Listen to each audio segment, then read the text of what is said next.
Bonjour tout le monde et bienvenue dans cette vidéo qui va porter sur le chapitre 1. Dans la dernière vidéo, nous avions vu des informations sur la biographie de l'auteur, des informations sur l'œuvre, le résumé et la définition d'un roman à thèse. Dans cette vidéo, il sera question des informations sur le chapitre 1. On commence. Chapitre 1. Depuis 5 semaines, un jeune prisonnier vit constamment avec l'idée de la mort. Il est doublement enfermé. Physiquement, il est captif dans une cellule à Bicêtre. Moralement, il est prisonnier d'une seule idée, condamné à mort. Il se trouve dans l'impossibilité de penser à autre chose. Donc ça, c'est le résumé du chapitre. Je vais l'expliquer un peu en arabe. Donc, هذه 5 ديال السيمانات وهاد لو بريزونيي هاد لو جون بريزونيي عايش مع الفكرة ديال الموت. هو مسجون جوج ديال المرات، مسجون فيزيكمون دونك جسديا فيزيكمون il est captif dans une cellule à Bicêtre. هو مسدود في واحد لا سيلول في واحد الزنزانة في واحد البلاصة سميتها بيسيتر، واحد الحبس سميتو بيسيتر. موغالمون دابا موغالمون يعني الداخل ديالو دونك موغالمون في التفكير ديالو il est prisonnier، هو مسجون d'une seule idée، مسجون فكرة وحدة اللي هي condamné à mort. Ok, donc il se trouve dans l'impossibilité de penser à autre chose كيلقى راسو في الاستحالة على أنه يفكر في شي حاجة أخرى. Donc le chapitre 1, comme vous le savez, c'est l'incipit ou bien l'incipit. Ça dépend de la prononciation. On peut dire incipit ou bien incipit ou bien incipit.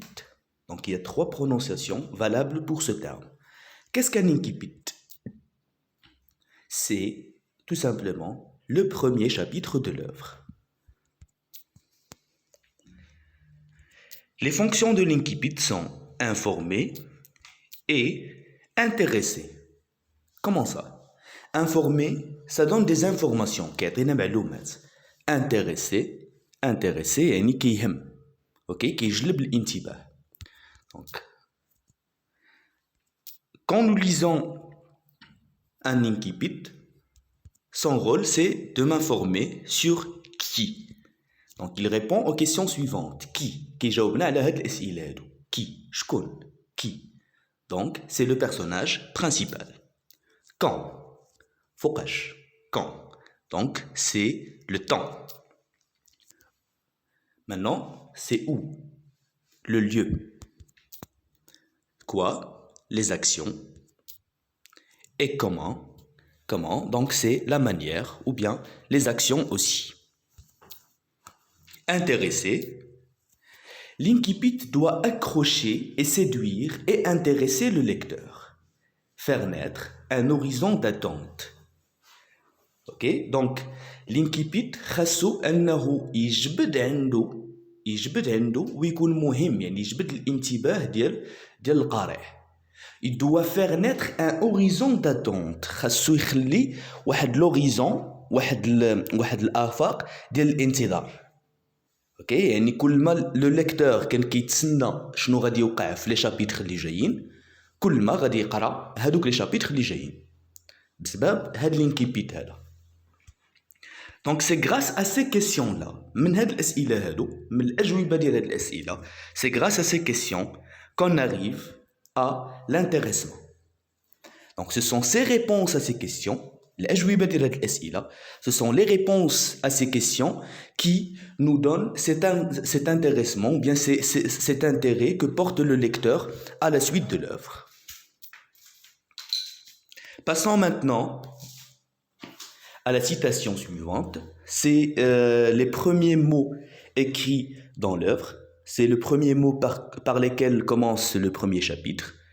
Condamné à mort. Voilà 5 semaines que j'habite avec cette pensée.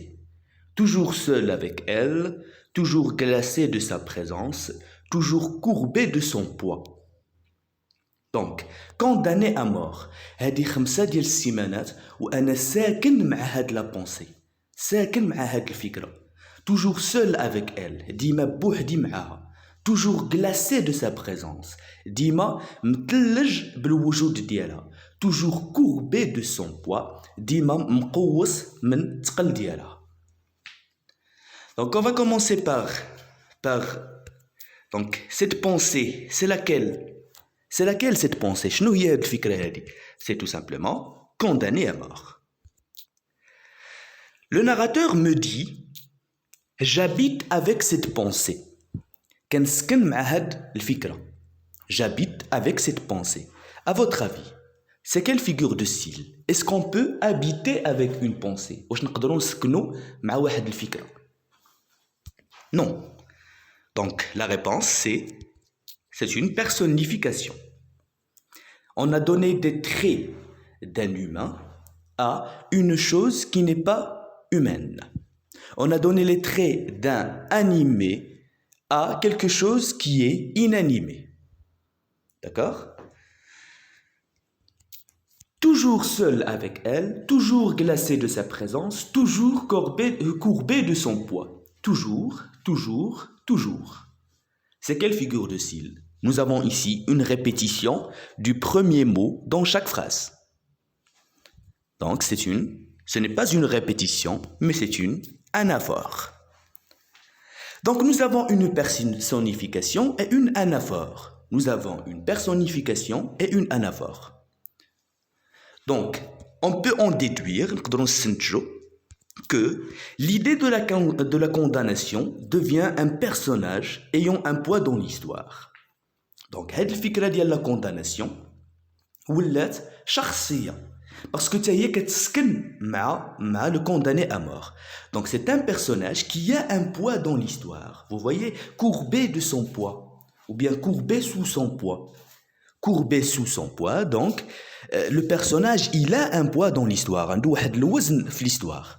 Okay? J'habite avec cette pensée. حنا عارفين بأن le condamné à mort il est dans une cellule. Donc هو وسط واحد الزنزانة.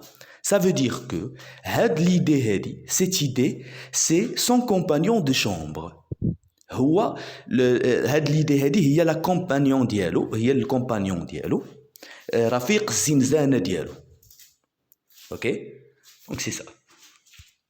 J'espère que vous avez bien compris les éléments qui construisent ce chapitre-là. On va passer maintenant au chapitre 2 dans la prochaine vidéo, Inch'Allah. Prenez soin de vous.